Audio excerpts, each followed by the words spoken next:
سے آغاز کر رہے ہیں۔ ہم نے رزلٹ سر اس طرح بنانا ہے کہ صرف 3 بچے اناؤنس۔ گزارش ہے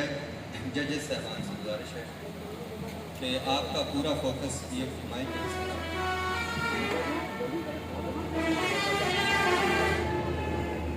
آپ کا پورا فوکس بچے پر ہونا چاہیے۔ یہ ہوتا ہے بعض بار مہمان آ جاتا ہے درمیان میں بچہ اسپیچ کر رہا ہوتا ہے اور ججز کی ادھر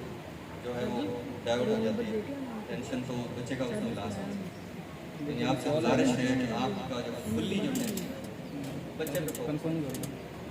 باقی جو ہے پوائنٹ ہم نے آپ کو لکھ دی ہیں وہ اس کے مطابق آپ کو نمبر لگانے ہیں، تو کسی بچے کا حق نہ مارا جائے۔ اور آپ سے بھی گزارش ہے کہ یہ بچے بڑے مشکل سے تیار ہوتے ہیں،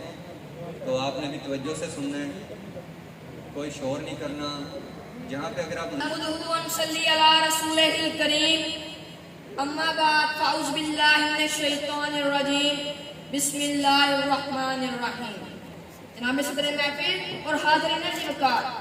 مجھے آج تاریخ فطرت کے جس سب سے پاکیزہ موضوع پر اظہار خیال کرنے کی سعادت ملی ہے وہ ہے رہبر اعظم کا پیغام انسانیت۔ شاید اسی کا نام ہے توہین جستجو، شاید اسی کا نام ہے توہین جستجو، منزل کی ہو تلاش تیرے نقشے پاک کے بعد۔ جناب والا، یہ ایک مسلمہ حقیقت ہے کہ نبی کریم صلی اللہ علیہ وآلہ وسلم کاروان ہستی کے رہبر اعظم ہیں۔ آپ نے اس خطے میں مبعوث ہو کر انسانیت نوازی کا پیغام سنایا جو ظلم و تشدد کا مرکز تھا۔ جناب والا، جزیرہ نمائے عرب پر مسلمانوں کا خون پانی کی طرح بہا دیا جاتا تھا، معصوم بچیوں کو پیدا ہوتے ہی زندہ زمین میں دفن کر دیا جاتا تھا کیونکہ کوئی ان کا باپ کہلانا گوارا نہیں کرتا تھا، اور کو پاؤں کی جوتی شرافت و حیا کی کمزوری سمجھا جاتا تھا، غیر توحیدیت کا خاتمہ ہو چکا تھا۔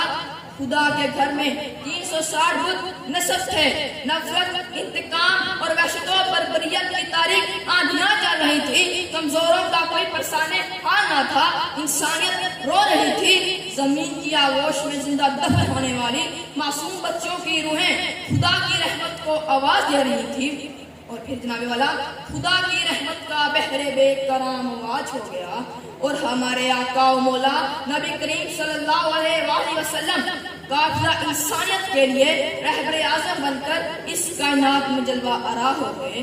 آپ آئے تو روتے دلوں کو قرار آ گیا، آپ آئے تو روتے دلوں کو قرار آ گیا، مایوس انسانوں نے سمجھا کہ جانے بہار آ گیا، بزم ہستی پکاری رہبر دو عالم کا افتخار آ گیا، کمزوروں کا سہارا اور بے نواؤں کا حامی و مددگار آ گیا،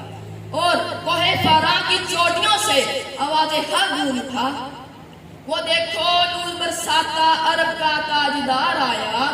وہ دیکھو نور برساتا عرب کا تاجدار آیا، غلاموں بے نواؤں بے کسوں کا غم گسار آیا۔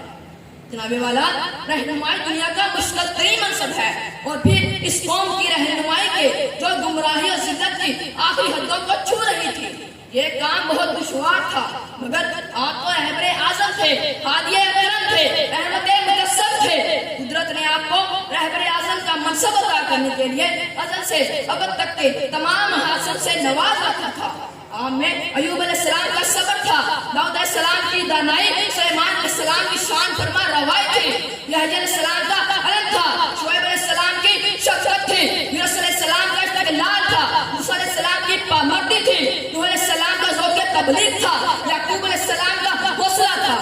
آپ کے انہی صفات کو دیکھ کر دل پکار اٹھا ہے کہ